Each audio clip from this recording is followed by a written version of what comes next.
제 채널에 다시 방문해 주셔서 감사합니다. 오늘 영상을 보시고 내용이 마음에 드신다면 좋아요만 부탁드리겠습니다. 그럼 시작하겠습니다. 결혼식이 진행 중인 한 웨딩홀. 하객들은 신랑 신부를 축하하기 위해 모여들어 음악과 함께 춤을 추고 있었다. 그런데 그때 갑자기 바닥이 내려앉는가 싶더니 순식간에 사람들이 사라졌다.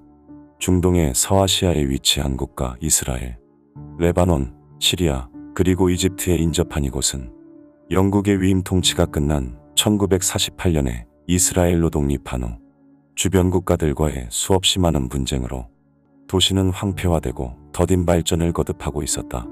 더욱이 인구의 4분의 3이 유대인으로 이루어진 이스라엘은 국가 초기에 밀려든 유대인 난민들로 인해 인구가 폭발적으로 증가하였고, 이로 인해 거주지가 부족해진 이스라엘인들은 급기야 천막을 치고 생활을 하기 시작한다. 결국 거주지의 개선을 위해 많은 수의 건축물이 필요해지자 기술력보다 속도에 집중한 건축가들은 빠르게 건물을 지어가기 시작하는데, 이렇게 안전보다 빠른 결과물에 치중하던 이스라엘의 건축 문화는 1997년에 발생한 건물 붕괴 사건으로 점점 문제가 대두되고 있었다. 그로부터 4년 후인 2001년 5월, 이스라엘의 수도 예루살렘에 위치한 베르사유 웨딩홀에서 바닥이 무너져 내리는 사건이 발생한다. 당시 웨딩홀은 1986년에 발명된 팔칼 공법으로 만들어진 건물이었는데, 얇은 시멘트와 금속판으로 채워진 바닥은 중요자재인 강철빔의 삽입이 생략되어 저렴한 비용과 빠른 속도로 건설이 가능하다는 장점이 있었지만, 바닥이 공허해져 축 처지거나 붕괴의 위험이 있었다. 건축 엔지니어 엘리론에 의해 만들어진 팔칼은 이스라엘의 쇼핑센터, 병원, 정부시설 등 다수의 건물에 적용되기 시작하며 사건 이전까지 획기적인 건축법으로 여겨져 왔고, 5월 24일 베르사유 웨딩홀에는 신부 카렌과 신랑 아사프의 결혼식을 위해 수백 명의 하객들이 참석한 상태였다. 식이 진행된 후 건물의 3층에서는 피로연이 열렸고, 이곳에는 사람들이 식사할 수 있는 뷔페와 춤을 출 수 있는 홀이 마련되어 있었다.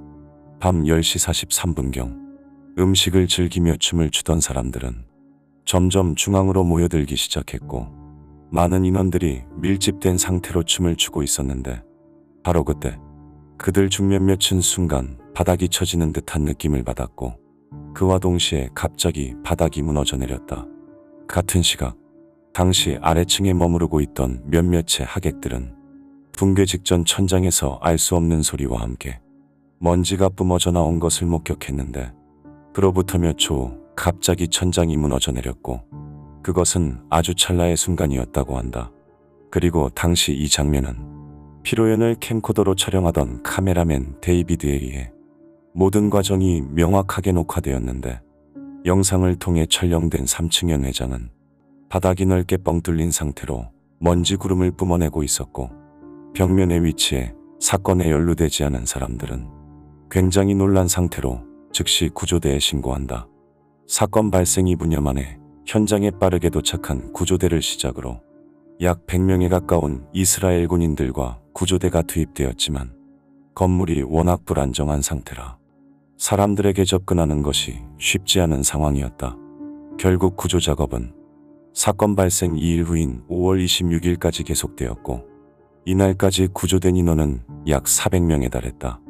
사건 이후 사건 초기 조사관들은 테러로 인한 건물 붕괴를 의심하였지만, 여러 사람들의 증언과 현장 상황이 담긴 영상을 통해 건물에 문제가 있는 것으로 판단하였고, 증축된 3층 바닥에 집중하기 시작한다.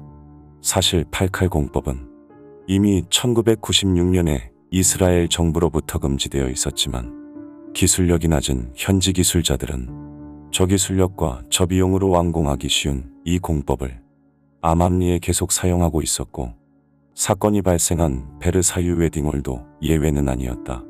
설계 초기 건물은 2층으로 완공될 예정이었지만, 공사가 거의 마무리될 무렵 건축주의 증축 요청으로 한쪽 측면을 3층으로 만들게 되었는데, 이 과정에서 빠른 건설을 위해 팔칼 공법이 적용된다.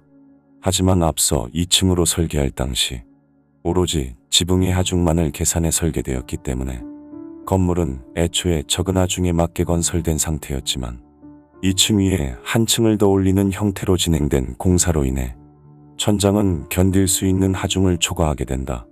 결국 3층을 지지하던 구조물은 예상했던 것보다 훨씬 더 많은 하중을 받게 되면서 붕괴 발생 이전부터 천장 처짐 현상이 나타나고 있었는데, 이 때문에 웨딩홀의 소유주는 칸막이로 천장을 지지하고 있었으나 결혼식이 있기 몇 주 전 외관상의 이유로 이것을 제거한다. 이후 그는 처짐 현상에 본질적인 문제가 되는 초과 하중을 인지하지 못한 채 처진 부분에 시멘트를 채워넣어 평평하게 균형을 맞추는 작업을 하게 되는데, 이로 인해 더욱 무거워진 바닥은 피로연 당시 많은 사람들이 몰려들자 견디지 못하고 붕괴하게 된 것이었다.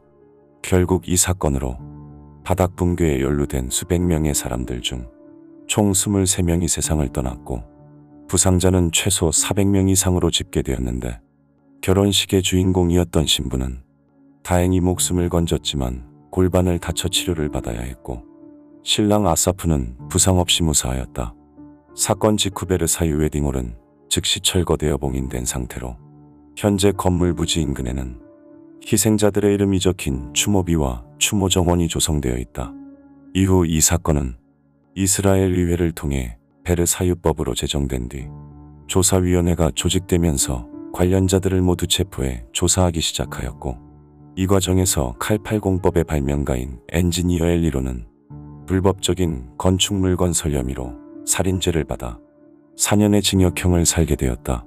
그리고 베르사유 웨딩홀의 소유주 등 관련자 3명은 과실치사로 유죄 판결을 받아 각각 6개월과 1년 10개월의 징역형을 선고받았고, 사건 발생 15년 만인 2016년에 이스라엘 정부는 피해자들에 대한 보상으로 현재 기준 한화 약 410억을 보상하기로 하였다. 한편 논란이 된 8칼공법의 발명가 엘리론에 의해 현재까지도 이스라엘에는 집계되지 않은 8칼공법이 적용된 건축물들이 수없이 많이 존재하고 있고, 2016년 9월 이스라엘의 텔아비브에서는 또 하나의 건물 붕괴 사건이 발생해 다수의 인명피해가 있었는데, 이로 인해 이스라엘 국민들은 여전히 자국 건축물에 대한 신뢰를 갖지 못하고 있다. 영상을 끝까지 봐주셔서 감사합니다. 영상에 대한 의견이나 보고 싶은 영상이 있으시다면 댓글로 남겨주시면 감사하겠습니다. 감사합니다.